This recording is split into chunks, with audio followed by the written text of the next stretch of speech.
શેરડીમાં રસ ભર્યો છે, સત્ય છે. શેરડીમાં રસ ભર્યો છે, સત્ય છે. મૂળથી લઈ અને ઉપરના છેડાના ભાગ સુધી રસ ભર્યો છે. પણ એ રસમાં જે મજા આવે છે એના કરતા વિશેષ એ રસમાંથી બનેલું જે રસાયણ છે, જે ખાંડ છે, એમાં વધારે મીઠાશ હોય છે. એમાં વધારે મીઠાશ હોય છે. અને જે જગ્યાએ જે વસ્તુની જરૂર હોય એ જ વસ્તુ ચાલે. હવે ખાંડ શેરડીમાંથી બને, આ નક્કી છે ને. ખાંડ શેરડીમાંથી બને, આ બધાને ખબર છે. તો તમે ચા બનાવો તો શેરડીનો રસ એક ગ્લાસ નાખી દો તો ન હાલે? પણ ના, ચા બનાવવા માટે ખાંડ જ જોઈએ. એમ તમારા મનના સંશયોને ટાળવા માટે વેદ, ઉપનિષદો આ બધું છોડો. માત્ર એક જ શ્રીમદ ભાગવતી કથા, વેદો પરશુરામ સારાન જાતા ભાગવતી ગાથા. જે વેદોનો ઉપનિષદોનો સાર છે એ મૂળ ભાર જોઈએ છે. તમને બધામાંથી થોડું થોડું લીધું અને આ ગ્રંથમાં પધરાયું છે. એવો આ ગ્રંથ. તમે ભાગવતની કથા સાંભળો અને એ સમયે ભાગવતની કથાનો આરંભ થાય. પુરાણોમાં ઉત્તમ છે આ ભાગવત. પદ્મપુરાણ એનો સાક્ષી છે. આ બધી જ ગ્રંથની સત્યતાની વાતો ઘરમાંથી ઉભો કરેલો એક શ્લોક નહીં.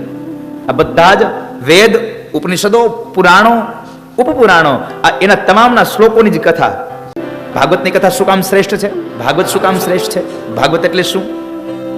પ્રશ્ન ન થાય આપણને, ભાગવત એટલે શું? ભાગવતનો અર્થ છે, ભાગવત એટલે શું? તો કહ્યું, ભાગવત એટલે ભગવાનના અંશાવતારોની અને ભગવાનના ભક્તોની ગવાયેલી ગાથાઓનું એક ગ્રંથ એટલે શ્રીમદ ભાગવત. ભગવાનના અંશાવતાર અને ભગવાનના જે ભક્તો છે એના જે ગુણાનુવાદ ગવાયા એની ગાથા એટલે ભાગવત. એટલે અહીંયા કહ્યું, યત્ર પ્રતિપદમ વિષ્ણુર ગીયતે બહુધર શ્રી પદ્મ પુરાણ કહે છે. કેટલા પુરાણ છે આપણા? કેટલા પુરાણ છે આપણે હિન્દુ ધર્મમાં? 18 પુરાણ. સરપંચ હોય અરે ઉપસરપંચે જોઈ ને, આમાં લાઈટ તો છે જ, આમાં લેમ્પ તો ગોઠવેલા છે. અંધારું હેના લીધે છે? સ્વિચ ચાલુ કરવાનું માટે અંધારું પડ્યું છે. ખાલી સ્વિચ ચાલુ થઈ જાય ને એટલે આંજવાળું આપે. એમ આપણને આમ બધું ખબર તો હોય પણ આપણે યાદ કરવા વાળું કોઈક માણસ જોઈએ. 18 પુરાણ છે, 18 ઉપપુરાણો છે.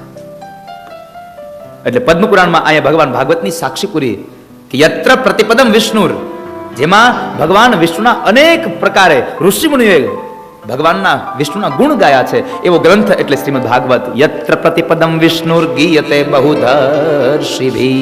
બહુધર્ષિભિ, જેના ગીતો ગવાયા છે ભગવાન વિષ્ણુના એવો ગ્રંથ એટલે શ્રીમદ ભાગવત. એવા ભાગવતની કથામાં તમે હે શૌનક, તમે ભાગવતની કથા સાંભળો. તો શૌનકે તરત પ્રશ્ન કર્યો, બાપજી અમે બીજે ક્યાં ભાગવત સાંભળવા જઈને? અમે જઈએ તો તમારા જેવા વક્તા અમને મળે ક્યાં? તમારા જેવા વક્તા અમને ક્યાં મળે આ દુનિયામાં? એક કામ કરો, અમે આપને પ્રાર્થના કરીએ છીએ, તમે જ ભાગવત સંભળાવો અમને. તમે જ અમને ભાગવતની કથા કહો.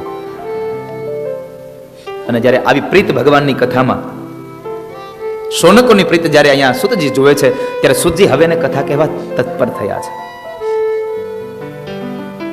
જ્યારે શ્રોતાઓમાં આનંદ, આમ શ્રોતાઓમાં કંઈક જાણવાની ઉત્કૃષ્ટતા જાગે ને ત્યારે વક્તાને કથા કરવાની મજા આવે. બાકી તમે અમારે સામે બેઠા રહો આમ, એમ મજા ન આવે. હું અહીંથી બોલતો હોય તમને એના શબ્દનો એ પ્રહાર તમારા માનસ પટલ ઉપર થતો હોય અને તમને કંઈક તમારી નવી ચેતનાઓ જાગૃત થતી હોય ને, એવા જ્યારે તમારા એક્સપ્રેશન નીકળે ને ત્યારે કથા બીજી નીકળે. બાકી નકર અમે વાંચીને જ જવા દેવી પડે. અહીંયા કઈ આ પેન ડ્રાઈવ, હાર્ડ ડિસ્ક કઈ લગાવી ન હોય કે અહીંયા પિન મારી હોય એટલે કન્ટિન્યુ ચાલુ થઈ જાય.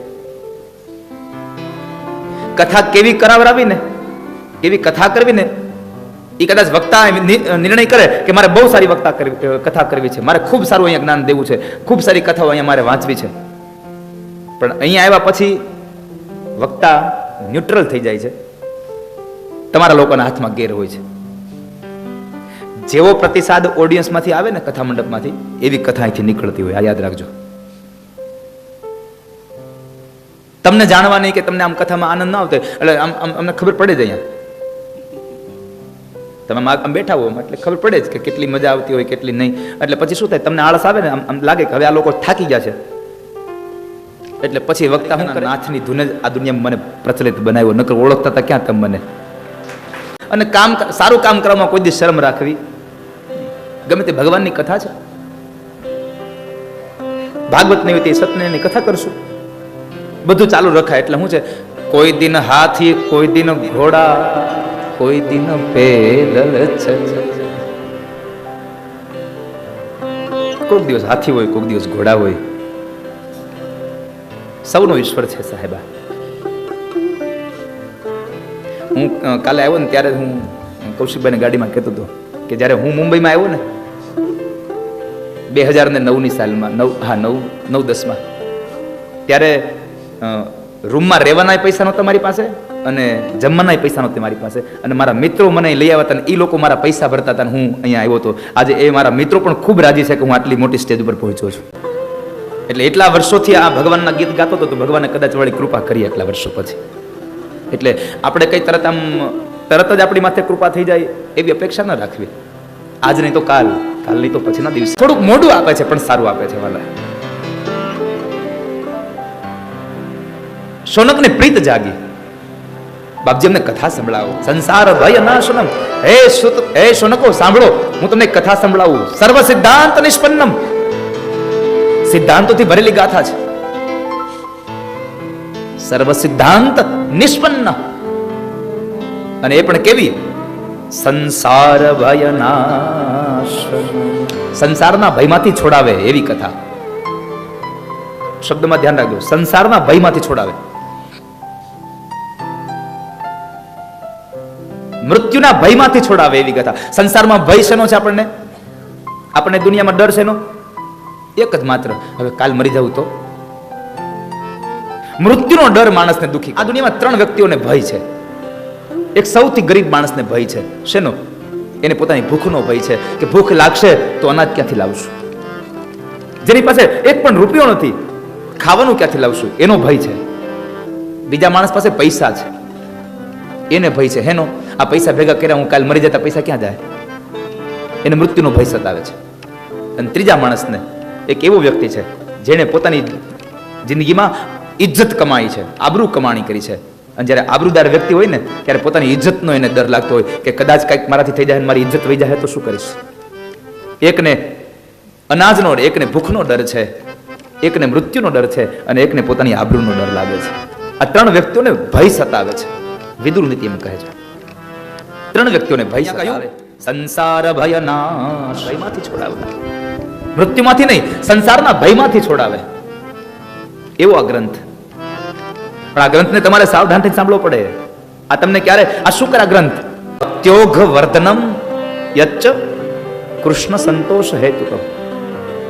કૃષ્ણ સંતોષ, કૃષ્ણના કથાને સાંભળીને આપણને માણસને જે સંતોષ અપાવે છે, અભયત્વને પ્રદાન કરનારી ગાથા છે. અને એવી કથા હું તમને સંભળાવું, પણ તમારે સાંભળવાની છે. કઈ રીતે? સાવધાનતયા. સાવધાન થઈને સાંભળજો. અને જિંદગીમાં જ્યાં સુધી સાવધાન નહીં થાવ ને ત્યાં સુધી વિશ્રામની પોઝિશન નહીં મળે તમને. 26મી ઓગસ્ટ હોય, 26મી જાન્યુઆરી હોય, 15મી ઓગસ્ટ હોય, આપણે જઈએ ધ્વજવંદન માટે, સલામી આપવા માટે. શું કહે પેલા? સાવધાન.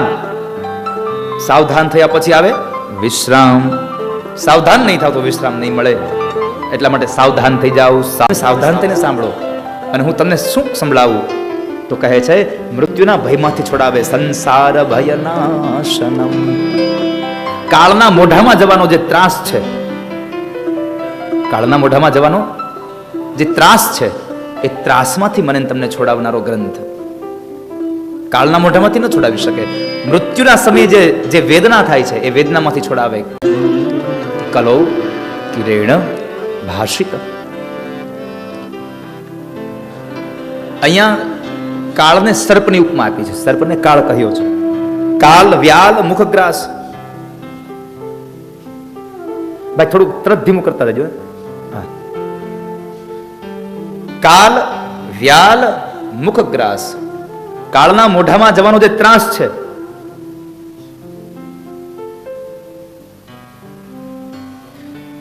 અહીંયા કાળને સર્પ બતાવ્યો.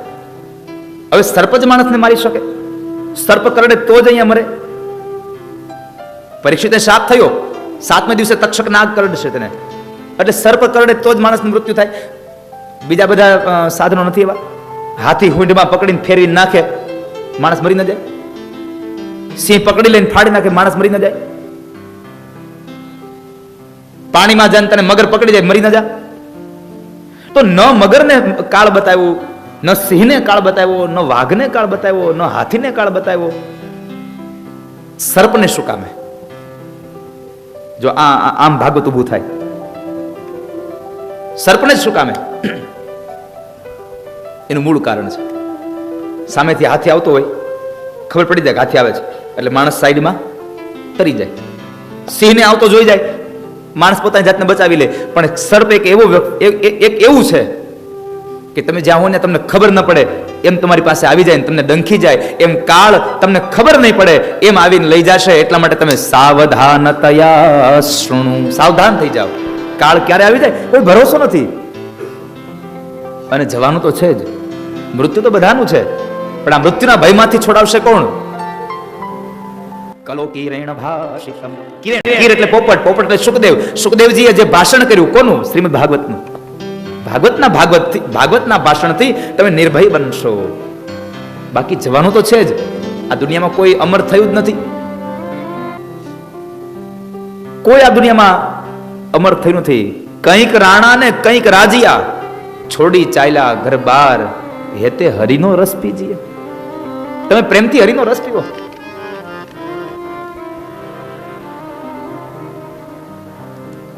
બાકી તો દુનિયામાં કશું જ રહ્યું નથી. કેટલા મોટા મોટા થઈ ગયા, કોનું યાદ છે? કોણ યાદ છે? લાખો ગયા, કંઈક લાખો જતા રહ્યા, કોઈની નજર પડી નથી. કંઈક લાખો જતા રહ્યા, કોઈની નજર પડી નથી. કંઈક લાખો જતા રહેશે, કોઈની નજર રડી નથી. કેટલા ગયા કોઈને ખબર નથી, અને કેટલા જશે કોઈ રોયા નથી. માટે તારા ઐશ્વર્યનું અભિમાન ન કર માણસ. તારા ઐશ્વર્યનું અભિમાન ન કર માણસ. સિકંદર જેવાની કબરની કોઈને ખબર નથી પડી ક્યાં છે સાહેબ. ક્યાં સિકંદરની કબર છે કોને ખબર છે? સિકંદરની કબર એ કોઈને જડી નથી હજી સુધીમાં. તો આપણે તો શું વિષાદ છીએ, ક્યારે વયા જશું? અભિમાન ન કરશો. આ મૃત્યુ છે, આ દેહ છે, શાશ્વત નથી, નાશવંત છે. આની અંદર રહેલો આત્મા છે એ શાશ્વત છે. આત્માએ આ શરીરરૂપી કપડાને ધારણ કર્યા છે. જે માણસ સવાર થાય અને કપડા બદલે ને, એમ આત્મા પણ કપડા બદલતો જાય છે. આ શરીર આત્માનું વસ્ત્ર છે. ક્યારે છૂટી જાય કોને ખબર છે?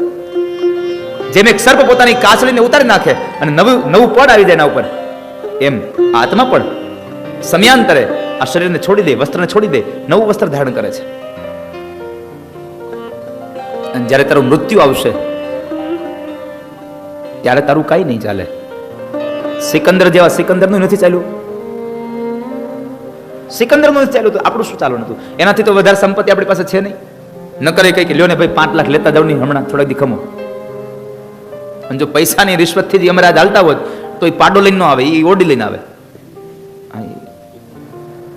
સીધી